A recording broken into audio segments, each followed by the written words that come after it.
Hey, what's going on, guys? Wanted to talk again about FEPI. This is the REX, FANG, and Innovation Equity Premium Income ETF. So it's an income ETF that gives out a high yield, and they keep the strategy super simple, right? They're just going to be owning a bunch of big tech companies. They're going to be writing covered calls on it, and then we're going to get that high income potential, right? Monthly dividends. So far, they've been pretty juicy. That's the whole reason why I wanted to make this video. They just announced their January dividend a couple days ago. I'm a little bit late to the game. But hey, guys, this is the third dividend that FEPI has paid out. It's going to have so many more dividend payments in its long history. So far, I've been really impressed with this income ETF. So let's take a look at what that dividend was. This $1.20 distribution, guys. So this is actually the third distribution they paid out. And each month, they've actually increased the distribution, right? Their very first month, they paid out $1.15. Then it was $1.18, and now $1.20. So I like the trend that's going on here, right? It's better than if the ETF was giving out declining dividends. But I just want to emphasize with investments like this, dividends are never guaranteed. They're going to be very volatile, especially with something that's owning big tech like FEPI. Don't expect those dividends to be consistently high. There's going to be months where it's going to decline. There's going to be months where it's even higher than it currently pays out right now. So far, it's pretty promising to see. We can see here the fund assets has definitely risen since the last time I made a video about this. That's what, $60 million there. A lot more people hopping on into FEPI, and it's not hard to see why, right? Like, if we annualize the dividends they paid out so far, we have a 25.77% yield. That is an incredible return, right? I mean, typically you get a 7 to 10% return on the S&P 500. So to get 25%, that is a wonderful return. Of course, nothing is guaranteed, but so far, so good. A brand new spanking ETF only came out late Q4 of 2023. So again, they're going to be holding just 15 stocks. I made a whole video going over the entire overview of FEPI. That's going to talk more about, hey, how does FEPI actually pick the stocks? What index is it tracking? But this is tracking the 15 best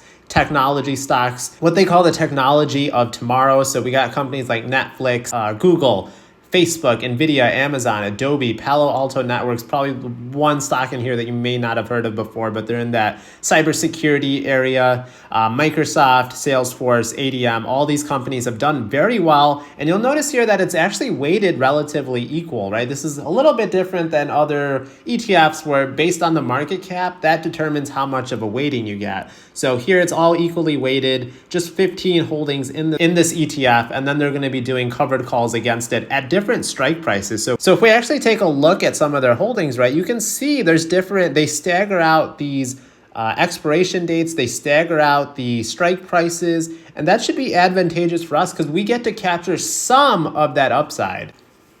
So that's the advantage of doing it like this. So not only are we gaining money when these companies, a few of them do pay out dividends, we'll capture money that way. We'll capture money from the little bit of upside potential that they're leaving open here.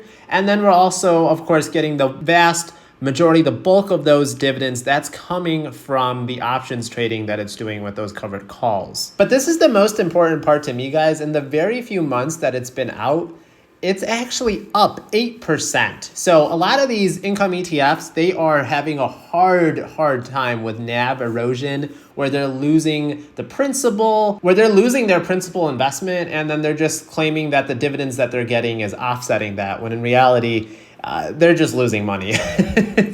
That's the simplest way to put it. FEPI with a 65 basis points expense ratio. So not super cheap, but not super expensive either. Just make sure when you're investing in these income ETFs that you're actually investing, right? There's a difference between investing versus gambling, right? Investing, just in general, is the purpose of investing to generate long-term returns by putting money into assets. You know, this could be stocks, this could be bonds, this could be real estate, or, you know, just starting investing in yourself by opening up your own business. And investors, they typically conduct research, they analyze fundamentals, and they make informed decisions on potential for growth or income. This is a little bit different than gambling, right? Gambling is just entertainment, right? The outcomes are largely dependent on chance. It's all external factors. In gambling, participants, they're making bets, they're making wagers on uncertain events. And results, they're just determined by luck rather than skill or analysis. Investing is trading that risk versus reward. It's taking calculated risk versus luck. And in long-term investing, you become the house, right? The house always has the edge in Vegas. By practicing long-term investing, the odds are going to become more and more in your favor if you're investing in great companies, if you're investing in great ETFs, those that have objectives that will win over long periods of time. So that doesn't mean that FEPI doesn't come with risk. That doesn't mean that FEPI could eventually bust. It came out at a great time, right when stocks were starting to go right back up again. But hey, stocks could be very overvalued right now. We're in the middle of earnings season, and so far it's been pretty good, but FEPI is exposed to all that downside risk, but only some of that upside when the stocks do one day recover. So again, is FEPI the best investment for a super young investor? No, it's probably better suited for older investors, those that are in retirement, just want a chance to get passive income each single month.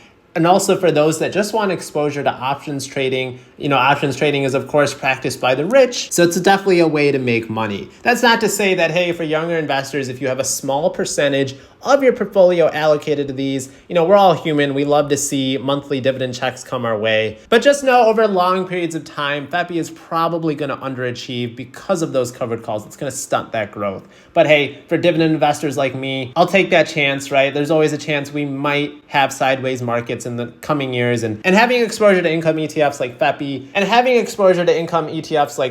in a sideways market could actually be a profitable trading strategy. So guys, just wanted to make a quick video on the big dividend that FEPI paid out. So far, I'm really liking this fund. Thinking about starting a position in it in my Roth, get exposure to get shielded from some of those taxes. But let me know what you think about FEPI in the comments below. Make sure you hit that like button. My videos are always found in podcast form under the Collect Cash podcast name. I actually beat the stock market in total returns last year. So make sure you join that Patreon. Shout out to my newest Patreon member, Barbara. Thank you for your support. Let's keep on earning and having these dividends roll in.